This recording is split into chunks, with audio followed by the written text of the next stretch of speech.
Marcus Wellington adjusted his fake mustache one last time before walking through the employee entrance of Wellington Industries. At 52, he had built one of the most successful tech companies in the world, but today he looked nothing like the polished executive who graced magazine covers. Dressed in worn coveralls with Mike stitched on the chest pocket, he carried a mop bucket and wore scuffed work boots that squeaked against the marble floor. The idea had come to him 3 weeks earlier during a heated board meeting. His company's employee satisfaction scores had plummeted to dangerous lows, and several department heads were reporting serious morale issues. When Marcus suggested they conduct anonymous surveys, his chief human resources officer, Patricia Holmes, had laughed dismissively. "Mr. Wellington, with respect, employees will never tell the truth in surveys," she had said, straightening her designer blazer. "They're too afraid of losing their jobs. Besides, our exit interviews show that people leave for better opportunities, not because of workplace problems." But Marcus knew better. He had started Wellington Industries from nothing, working 18-hour days in a tiny garage with his college roommate. Back then, every employee mattered. He knew their names, their families, their dreams. Now, with over 15,000 employees, across 12 buildings, he felt disconnected from the very people who made his success possible. That night, Marcus had called his old friend David Chen, a private investigator who specialized in corporate consulting. Within 48 hours, David had created a complete identity for Mike Thompson, a recently hired janitor with a background in maintenance work. The fake employment records were flawless, complete with references from previous jobs and a modest apartment address across town. Now, as Marcus pushed his cart down the familiar hallways of his own company, he felt a strange mix of excitement and nervousness. The night shift supervisor, a tired-looking woman named Betty, had barely glanced at his paperwork during the brief orientation meeting. She had handed him a set of keys and a checklist, mumbling something about another new guy who probably won't last a month. The executive floors, where Marcus normally spent his days, were eerily quiet at midnight. But as he made his way to the lower levels, he could hear the hum of activity. The customer service department ran 24 hours, and the IT support teams worked around the clock to maintain the company's global operations. His first stop was the third-floor break room, where he encountered Maria Santos, a customer service representative who looked exhausted despite the strong coffee she was drinking. Marcus had seen her name on performance reports.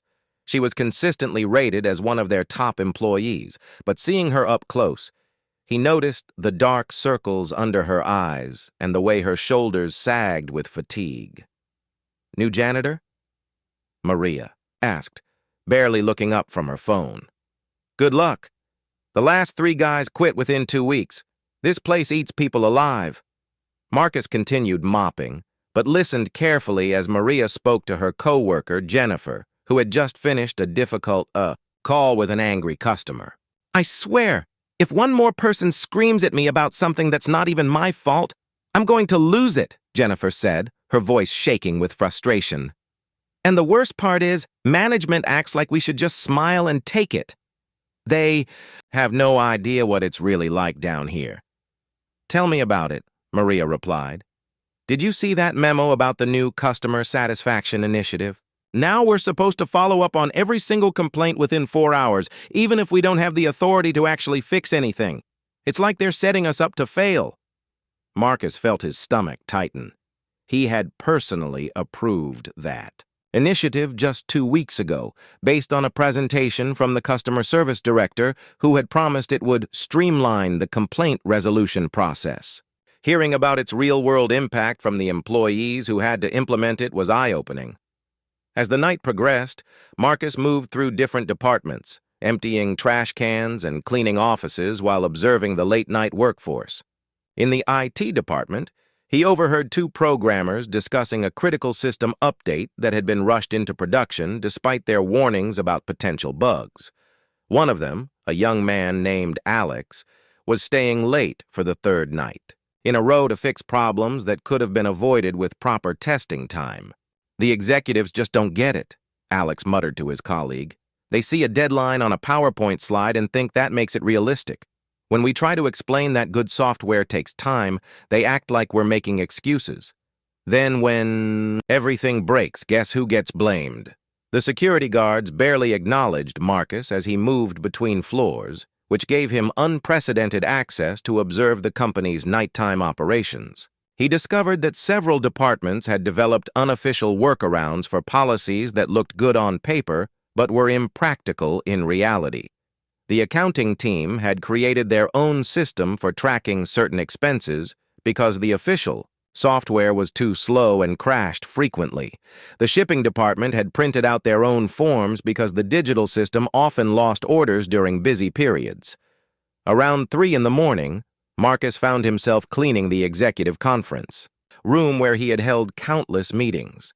The irony was not lost on him. He was literally cleaning up after himself.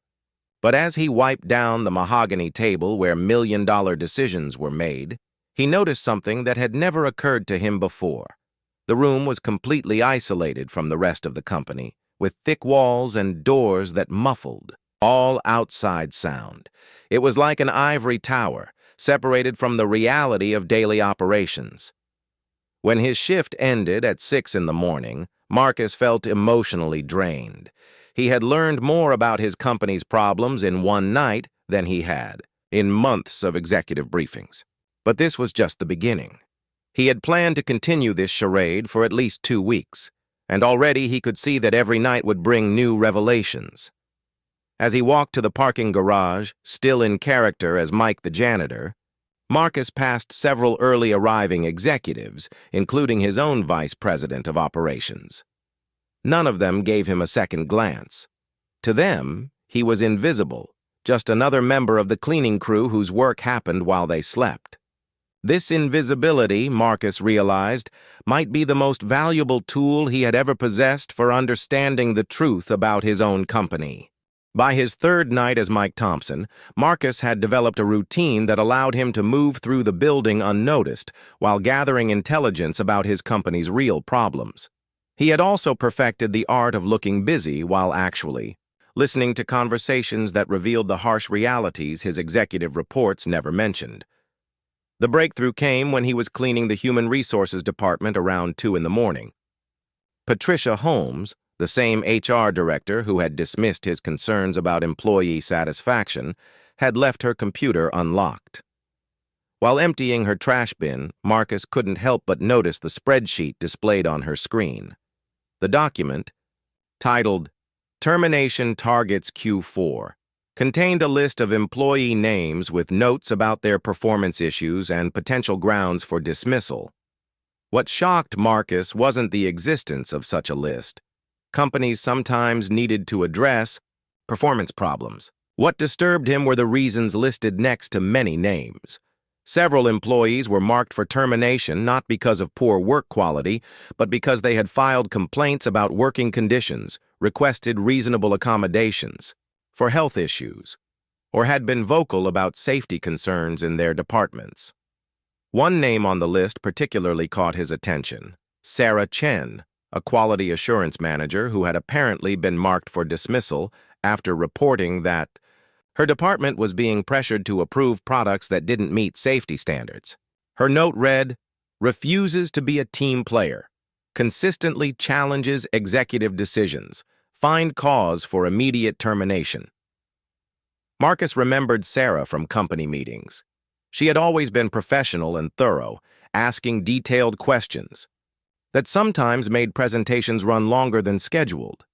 He had never realized that her attention to detail and commitment to quality standards were being viewed as problems by his HR department.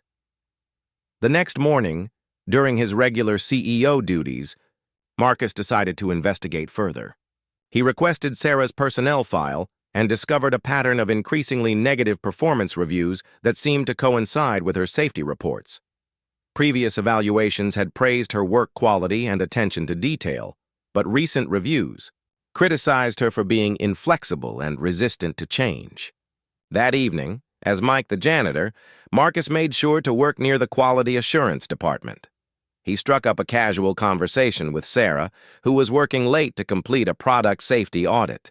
She seemed surprised that the new janitor was friendly and talkative, but gradually opened up about her frustrations.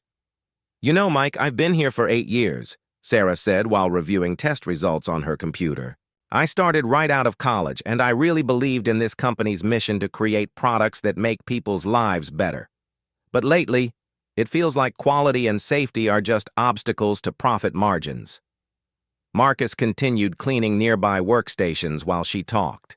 Sarah explained how her department had been gradually stripped of authority over the past year. Previously, if quality assurance found problems with a product, they could halt production until fixes were implemented. Now her recommendations were often overruled by executives who deemed the issues acceptable risks or minor cosmetic problems. "Just last month, we found a design flaw in one of our home automation devices that could potentially cause electrical fires," Sarah continued, her voice dropping to a whisper.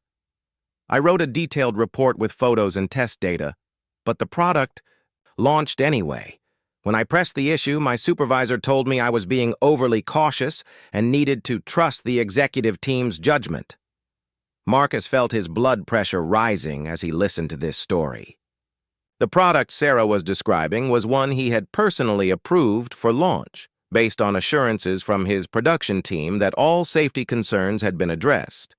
Clearly, those assurances had been lies designed to meet an aggressive launch deadline. As the week progressed, Marcus discovered that Sarah's experience was not unique. The entire company had developed a culture where bad news was systematically suppressed. Department heads had learned that bringing problems to executive attention was career suicide, so they either handled issues quietly or ignored them altogether. In the accounting department, Marcus learned that several cost-cutting measures he had approved were being implemented through questionable practices. The facilities manager had switched to cheaper cleaning supplies that were causing respiratory problems for some employees, but no one had reported this to avoid being labeled as complainers.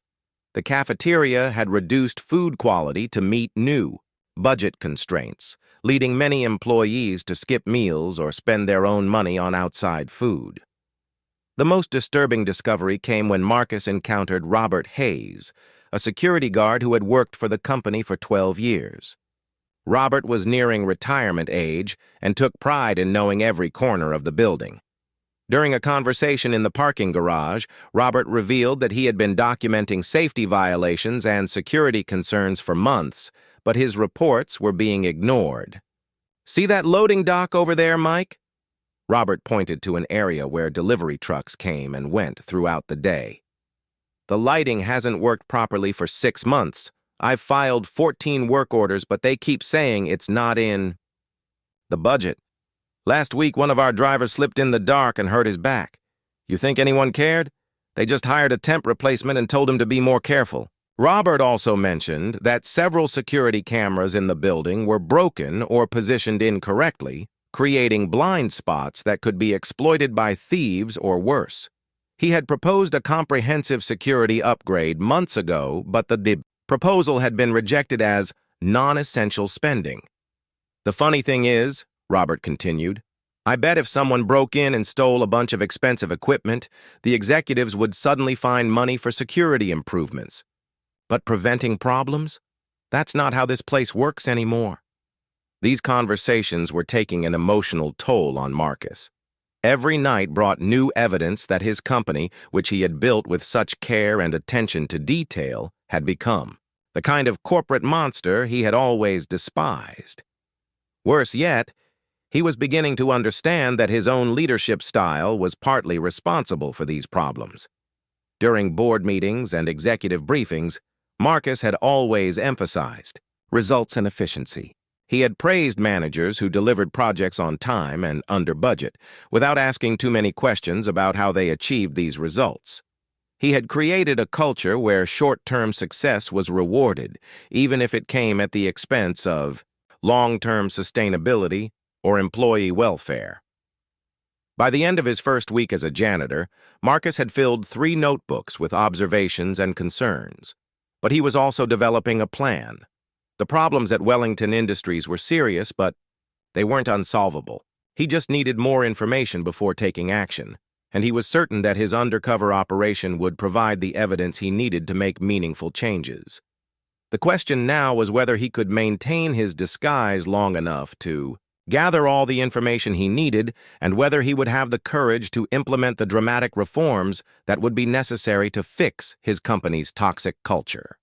During his second week as Mike Thompson, Marcus began to understand that the problems at Wellington Industries ran deeper than policy failures or management oversights. The company had developed a systematic culture of fear that prevented employees from speaking truth to power, and this fear was destroying both morale and productivity. The revelation came during a conversation with Tommy Rodriguez, a maintenance worker who had been with the company for 15 years. Tommy was responsible for keeping the building's HVAC systems running, and he took obvious pride in his technical knowledge. But as they worked together replacing air filters in the basement mechanical room, Tommy revealed a troubling story about workplace retaliation. "You seem like a decent guy, Mike, so I'll tell you something," Tommy said, checking over his shoulder to make sure they were alone. "About 6 months ago, I noticed that the air quality in the East Wing was getting bad.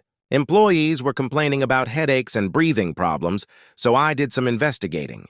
Tommy explained that he had discovered a leak in one of the main air ducts that was allowing mold spores to circulate throughout 3 floors of office space. When he reported the problem to his supervisor, he was told that fixing it would require shutting down those floors for several days, which would disrupt too many important projects. "So I went over my supervisor's head and talked to the facilities director," Tommy continued. "I even brought photos showing the mold growth and air quality test results I had done on my own time. You know what happened? 3 days later, I got written up for exceeding my job responsibilities and creating unnecessary alarm among staff. The mold problem had never been fixed. Instead, the company had quietly moved the most vocal complainers to different floors and installed cheap air fresheners to mask the musty smell. Tommy had been excluded from all future HVAC-related decisions and was now restricted to basic cleaning and filter replacement tasks. "The worst part is, I know that mold is still there," Tommy said, his voice heavy with frustration. "Every day, I come to work knowing that people are breathing contaminated air, and there's nothing I can do about it without losing my job. I've got 2 kids in college, Mike. I can't afford to be a hero." This story haunted Marcus as he continued his nightly rounds. He began paying closer attention to employee health and safety issues, and what he discovered was deeply disturbing. The company that had once prided itself on providing excellent working conditions had gradually allowed those standards to deteriorate in the name of cost control. In the customer service department, Marcus learned that the ergonomic chairs and adjustable desks that had been installed 5 years ago were breaking down and not being replaced. Several employees were suffering from back and wrist problems, but requests for proper equipment were being denied or delayed indefinitely. One worker, Linda Morrison, had developed severe carpal tunnel syndrome but was afraid to file a workers' compensation claim because she had heard that people who did so were quietly pushed out of the company. "My doctor says I need surgery, but I keep putting it off because I can't afford to miss work," Linda confided during a late-night conversation. "And honestly, I'm scared that if I'm out for several weeks, they'll find an excuse to let me go. I've seen it happen to other people." Marcus was appalled to realize that his company's workers' compensation policies, which looked generous on paper, were being administered in ways that discouraged employees from using them. His HR department had apparently developed informal quotas for claims and was pressuring supervisors to find fault with employees who filed for benefits. The pattern of retaliation extended beyond health and safety issues. Marcus discovered that employees who had reported sexual harassment, discrimination, or unethical business practices had consistently faced negative consequences. Some had been transferred to less desirable positions. Others had received poor performance reviews despite previously excellent records, and several had been subjected to increased scrutiny that made their working conditions unbearable.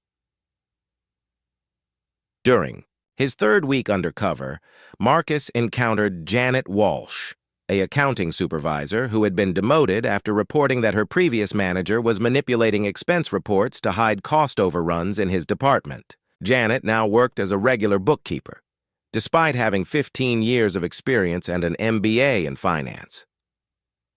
"I should have kept my mouth shut," Janet told him during a quiet moment in the break room. "Everyone warned me that whistleblowers don't last long here, but I thought doing the right thing mattered. Turns out, loyalty to the company means staying quiet when you see problems, not trying to fix them." Janet's story was particularly painful for Marcus because he remembered the expense report investigation she was referring to.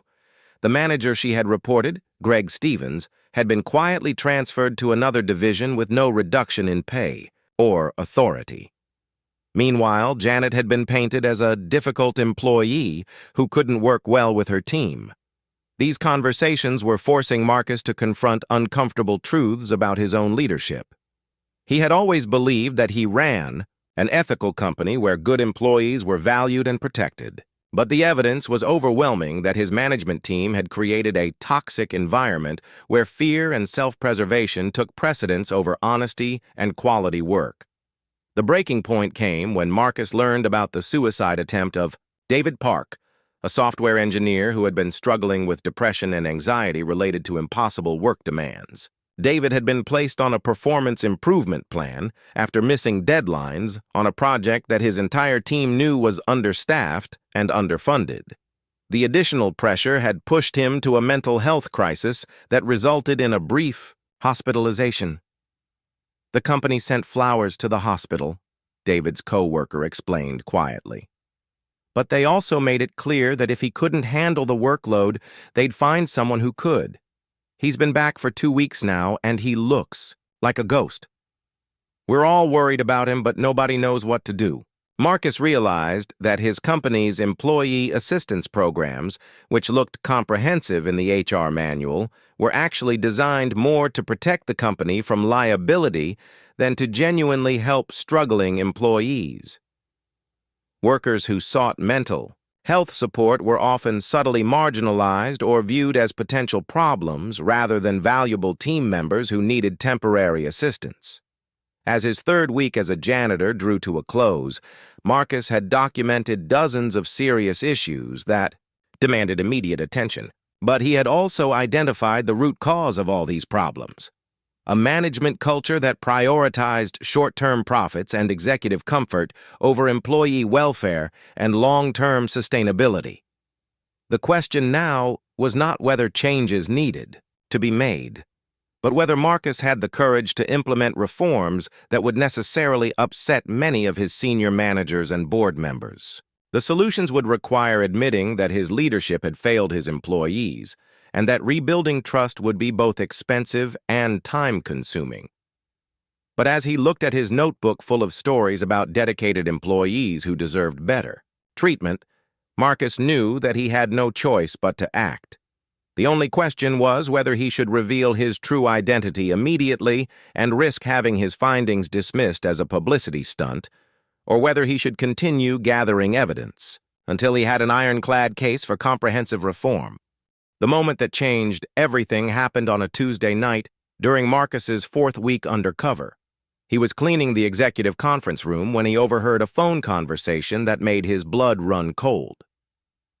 Patricia Holmes, the HR director, was speaking with someone about the problem employees list Marcus had seen on her computer weeks earlier. "Yes, I understand the timeline," Patricia was saying into her phone.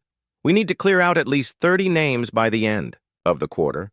The CEO wants improved efficiency metrics, and dead weight is dragging down our numbers. Just make sure the documentation is solid so we don't face any wrongful termination suits." Marcus crouched behind the conference table, his heart pounding, as he listened to Patricia discuss employees like they were inventory to be discarded. She mentioned Sarah Chen specifically, noting that they had been building a case against her by documenting every minor infraction and reframing her safety concerns as insubordination. "The beauty of it is that Wellington will never know the real reasons," Patricia continued. We present these as performance-based decisions, and he signs off without asking questions. He's so focused on the big picture that he trusts us to handle the details. When Patricia left the room, Marcus sat alone in the dark, overwhelmed by the realization that his own executives were systematically destroying good employees while hiding their actions behind corporate jargon and misleading reports. The company he had built was being corrupted from within by people he had trusted to protect his values and his workers. The next morning, during his regular CEO activities, Marcus struggled to maintain his composure during the weekly executive staff meeting. Patricia Holmes sat across from him, presenting statistics about improved workforce optimization and enhanced productivity metrics. She spoke confidently about reducing labor costs and streamlining operations, using language that made mass firing sound like business innovation. Our employee satisfaction scores are stabilizing, Patricia reported, clicking through her PowerPoint presentation. We've successfully transitioned several underperforming team members to new opportunities outside the company, which has improved overall departmental morale. Marcus wanted to confront her immediately, but he forced himself to stay silent. He needed more evidence, and he was beginning to formulate a plan that would expose not just the individual problems he had discovered, but the entire system that allowed them to flourish. That night, as Mike Thompson, Marcus decided to take a more active approach. Instead of just listening and observing, he began building relationships with employees and encouraging them to share their stories. His janitor persona had given him access to workers who would never dream of approaching the CEO with their concerns, and many were eager to talk to someone who seemed genuinely interested in their experiences. He started with Maria Santos, the customer service representative who had caught his attention on his first night. During a conversation in the break room, Marcus learned that Maria had been documenting abusive behavior by customers and supervisors for months, hoping someone would eventually address the problem. "The thing is, Mike, I really love helping people solve their problems," Maria explained. "When I can actually help a customer figure out how to use our products or fix an issue, it feels great. But so much of my time is spent dealing with people who are angry about things I can't control, and my supervisors act like it's my fault when customers are unsatisfied." Maria showed him a notebook where she had been recording particularly difficult interactions. Some customers had used racial slurs and sexual language, but when she reported these incidents, she was told that customer service means taking the good with the bad. Supervisors had suggested that she was too sensitive for the role if she couldn't handle aggressive customers without getting upset. "Last week, a customer called me stupid and threatened to get me fired because I couldn't override a policy that requires identity verification for account changes," Maria continued. "When I told my supervisor about it, he said I should have tried harder to make the customer happy, even if it meant bending the rules a little." This conversation led Marcus to spend more time observing the customer service department, where he discovered that employees were being pressured to violate company policies in order to appease angry customers. Supervisors were explicitly telling workers to use their judgment about security procedures and billing policies, creating a situation where employees faced criticism whether they followed the rules or broke them. Marcus also began talking with Tommy Rodriguez about the ongoing mold problem in the East Wing. Tommy had continued monitoring air quality on his own time and had documented that the contamination was actually spreading to adjacent areas. Several employees in those sections had developed chronic respiratory symptoms, but the company's medical plan required them to see company-approved doctors who consistently attributed their symptoms to seasonal allergies or pre-existing conditions. "I've thought about going to OSHA or the health department," Tommy admitted during one of their conversations. "But honestly, Mike, I'm scared. This company has good lawyers, and I'm just a maintenance guy. Who's going to believe me against them?" The fear in Tommy's voice reflected a broader pattern Marcus had noticed throughout the company. Employees had lost faith in both internal grievance procedures and external regulatory agencies. They had become convinced that complaining about problems would only make their situations worse. So they suffered in silence while their health and morale deteriorated. Marcus's most disturbing discovery came when he began investigating what had happened to employees who had previously tried to organize or advocate for better working conditions. 3 years earlier, a group of customer service workers had attempted to form a union after a series of policy changes that increased their workload while freezing their wages. The organizers had faced a coordinated campaign of harassment and intimidation that ultimately led to most of them quitting or being fired. Jennifer Walsh, one of the original organizers who had managed to keep her job, told Marcus the story during a late-night conversation. They brought in this consulting firm that specialized in union avoidance, she explained. Suddenly, everyone who had signed a union card was being watched constantly. Our schedules were changed without notice, we got written up for tiny infractions that had never mattered before, and managers started holding mandatory meetings about how unions would hurt the company. The anti-union campaign had been so effective that even mentioning workplace organizing had become taboo among employees. People were afraid that simply discussing their rights could result in retaliation, creating an atmosphere of surveillance and mistrust that poisoned relationships between workers and management.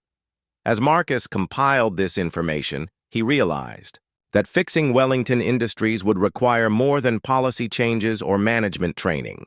The entire corporate culture needed to be rebuilt from the ground up, with new leadership, new procedures, and most importantly, new accountability measures that would prevent these problems from recurring.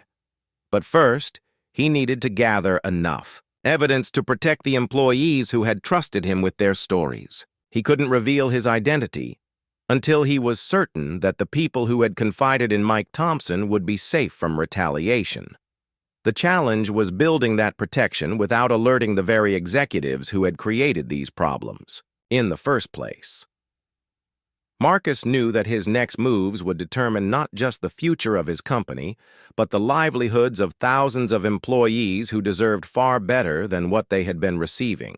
The weight of that responsibility was almost overwhelming, but it also gave him the motivation to continue his dangerous charade until he could engineer a solution that would truly serve justice. Marcus knew his time as Mike Thompson was running out when Betty, the night shift supervisor, started asking questions about his background. After a month of working as a janitor, he had perhaps inadvertently revealed too much knowledge about the company's operations and had shown problem-solving skills that seemed unusual for someone with his supposed educational background. "You know, Mike, you ask a lot of questions for a janitor," Betty mentioned during their Thursday night briefing, "and you seem to know an awful lot about how different departments work. Where did you say you worked before coming here?" Marcus deflected the question by talking about his supposed experience at various office buildings, but he could see suspicion growing in Betty's eyes. He realized he needed to accelerate his timeline and begin implementing changes before his cover was blown completely. The catalyst for action came when Marcus learned that Patricia Holmes was planning to execute the mass terminations within the next 2 weeks. During a conversation with Robert Hayes, the security guard, Marcus discovered that HR had already begun scheduling individual meetings with the targeted employees, ostensibly for routine performance reviews. "Something big is about to happen," Robert confided during their usual 3 a.m. conversation. "I've been watching the patterns, and there's been a lot of unusual activity in HR. They've been printing a bunch of confidential documents, and I've seen several department heads having hushed conversations in the parking garage." Robert's security background had taught him to notice subtle changes in behavior, and he was certain that major personnel decisions were imminent. "I've seen this before at other companies," he explained. "When management starts acting secretive and holding meetings in unusual locations, it usually means layoffs are coming." That night, Marcus made a decision that would change everything. Instead of waiting to gather more evidence, he would use his access as Mike Thompson to document the most serious problems and then reveal his identity in a way that would maximize protection for the employees who had trusted him. Working quickly. During his final nights as a janitor, Marcus used his access to executive areas to photograph documents and gather concrete evidence of the problems he had discovered. He copied files showing the systematic suppression of safety reports, the retaliation against whistleblowers, and the deliberate miscoding of workers' compensation claims. Most importantly, he obtained copies of Patricia Holmes's termination list and the supporting documentation that had been fabricated to justify firing good employees. Marcus also began preparing a comprehensive report that would serve as the foundation for major reforms at Wellington Industries. The document, which eventually grew to over 200 pages, detailed every significant problem he had discovered and proposed specific solutions that would address both immediate issues and long-term cultural problems. On Friday night of his 5th week undercover, Marcus implemented the first phase of his plan. Working in his office as the CEO after completing his janitor shift, he prepared detailed letters to several external agencies, including OSHA, the Department of Labor, and the State Attorney General's office. These letters, which would be delivered on Monday morning, reported the safety violations, discrimination practices, and other illegal activities he had witnessed. But the external reports were just the beginning. Marcus had realized that fixing his company would require more than regulatory intervention. It would require winning back the trust and respect of his employees. To do that, he needed to reveal his identity as Mike Thompson in a way that would demonstrate his genuine commitment to reform. Marcus spent the weekend preparing for what he knew would be the most important presentation of his career. He arranged for an all-hands meeting to be held the following Tuesday, telling his executive team only that he had important announcements about the company's future direction. He also contacted David Chen, his private investigator friend, to arrange for additional security during the meeting, anticipating that some of his revelations might provoke strong reactions. On Monday morning, as regulatory agencies began receiving Marcus's reports, he started implementing immediate protective measures for the employees who had confided in him.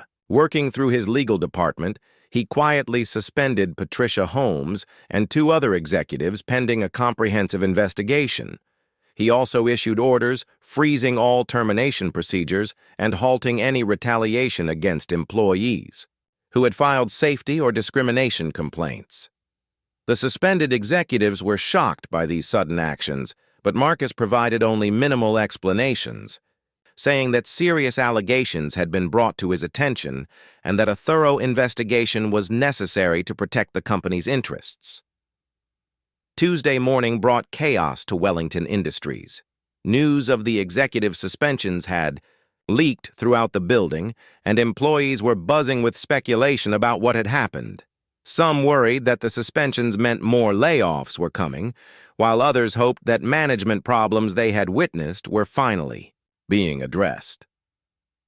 Marcus spent the morning hours before the all-hands meeting making final preparations. He had copies of his investigation report prepared for every employee, along with detailed action plans for addressing each major problem area. He also arranged for several external consultants to be present, including employment lawyers, safety experts, and organizational psychologists who would help implement the necessary changes.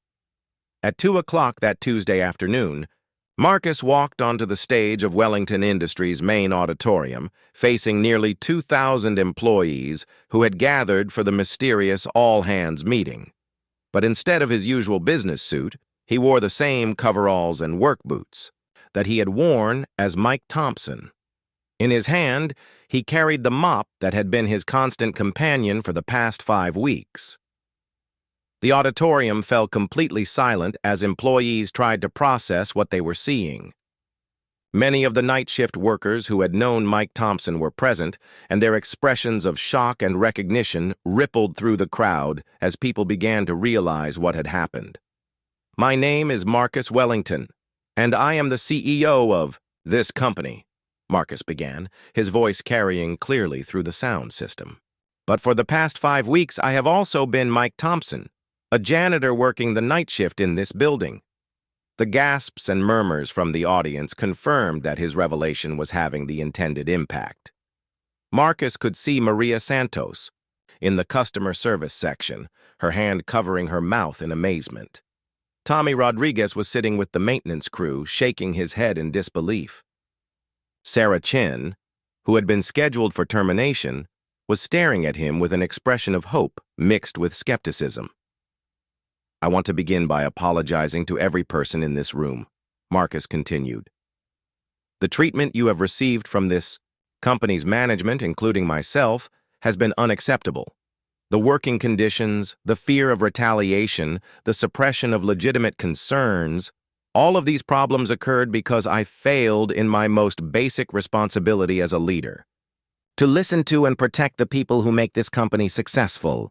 Marcus spent the next 2 hours detailing everything he had discovered during his undercover investigation.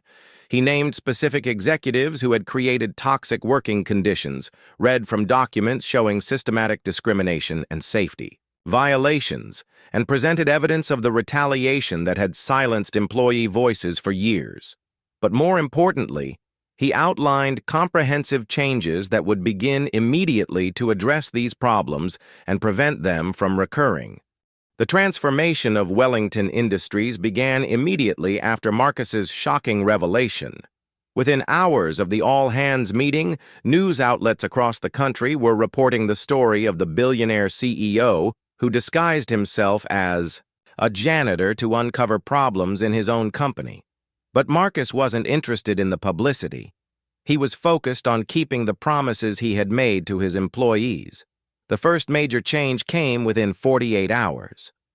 Marcus fired Patricia, Holmes, and 6 other executives who had been responsible for creating the toxic culture he had discovered. These weren't quiet resignations or comfortable transfers. They were terminations for cause, with full documentation of their misconduct provided to prevent them from simply moving to other companies and repeating their behavior. Sarah Chen, who had been scheduled for termination because of her safety concerns, was promoted to Director of Quality Assurance and given authority to halt production on any product that didn't meet safety standards. Her first act was to immediately recall the home automation device she had warned about, even though it meant significant financial losses for the company. The recall prevented 3 potential house fires and saved Wellington Industries from what could have been devastating lawsuits. Tommy Rodriguez was promoted to Chief Facilities Officer and given a substantial budget to address all the safety and maintenance issues he had been documenting for years. The mold problem in the East Wing was fixed within a week, requiring the temporary relocation of 3 departments, but ultimately improving air quality throughout the building. Tommy also implemented new reporting procedures that required executives to personally respond to maintenance requests within 24 hours. Maria Santos became the new Director of Customer Relations, with authority to establish policies that protected employees from abusive customers while still maintaining excellent service standards. Under her leadership, the department implemented new protocols that allowed workers to transfer hostile customers to specialized teams trained in de-escalation, and customer satisfaction actually improved because representatives were more confident and helpful when they weren't afraid of being verbally abused. But the individual promotions were just the beginning of Marcus's reforms. He established an independent employee advocacy office staffed by professionals from outside the company who reported directly to the board of directors rather than to him. This office had the authority to investigate complaints, recommend policy changes, and even override executive decisions when employee welfare was at stake. Marcus also created a new compensation structure that tied executive bonuses to employee satisfaction scores rather than just financial metrics. Department heads could no longer receive performance bonuses if their teams reported low morale or high turnover rates. This simple change transformed the way managers interacted with their employees, since their personal financial success now depended on treating workers well. The company's approach to workplace safety was completely overhauled. Marcus hired an independent safety consulting firm to conduct comprehensive audits of all facilities and operations. Any safety violations had to be corrected immediately, regardless of cost or schedule impact. The company also established a policy that any employee could stop work if they identified a safety concern, with full pay protection and immunity from retaliation. Perhaps most importantly, Marcus instituted quarterly underground reports, where he would spend several days working in different departments at entry-level positions. These weren't publicity stunts. They were serious investigations designed to identify problems before they became major issues. Employees were encouraged to treat him as they would any coworker, and his findings became the basis for ongoing policy improvements. The financial impact of these changes was initially substantial. The product recalls, facility improvements, and increased labor costs reduced Wellington Industries' profits by nearly 30% in the first year. Several board members questioned whether such dramatic reforms were necessary, and some investors worried that Marcus was being too generous with employee benefits, but the long-term results vindicated Marcus's approach. Employee turnover dropped from over 40% annually to less than 8%. Productivity increased dramatically as workers became more engaged and committed to their jobs. Customer satisfaction scores reached all-time highs as employees who felt valued and respected provided better service. Most importantly, the company's reputation for ethical business practices attracted top talent and high-value customers who wanted to work with an organization that matched their values. The story of Marcus's undercover investigation inspired other business leaders to take similar approaches to understanding their companies. Several major corporations implemented executive shadowing programs where senior managers worked alongside frontline employees to identify operational problems. Business schools began teaching case studies based on Wellington Industries' transformation, showing how authentic leadership and employee engagement could drive both ethical practices and financial success. For Marcus personally, the experience fundamentally changed his understanding of leadership and responsibility. He realized that true success as a CEO couldn't be measured only in profits and stock prices. It had to include the welfare and dignity of every person who contributed to the company's achievements. The relationships he had built as Mike Thompson became some of his most valued connections, and many of the employees he had met during his janitorial work became key advisors in his ongoing efforts to improve the company. 3 years after his revelation, Marcus was invited to speak at a conference for business leaders about corporate responsibility and ethical management. During his presentation, he reflected on the lessons he had learned from his 5 weeks as a janitor. "The most important thing I discovered," Marcus told the audience, "was that I had been living in a bubble that prevented me from seeing the real impact of my decisions. As a CEO, I was surrounded by people who told me what they thought I wanted to hear, rather than what I needed to know. It took becoming invisible, becoming just another worker, for me to see the truth about my own company." He explained that the problems at Wellington Industries hadn't developed overnight, and they couldn't be fixed with simple policy changes or management training. Creating an ethical workplace culture requires constant vigilance and genuine commitment from leadership.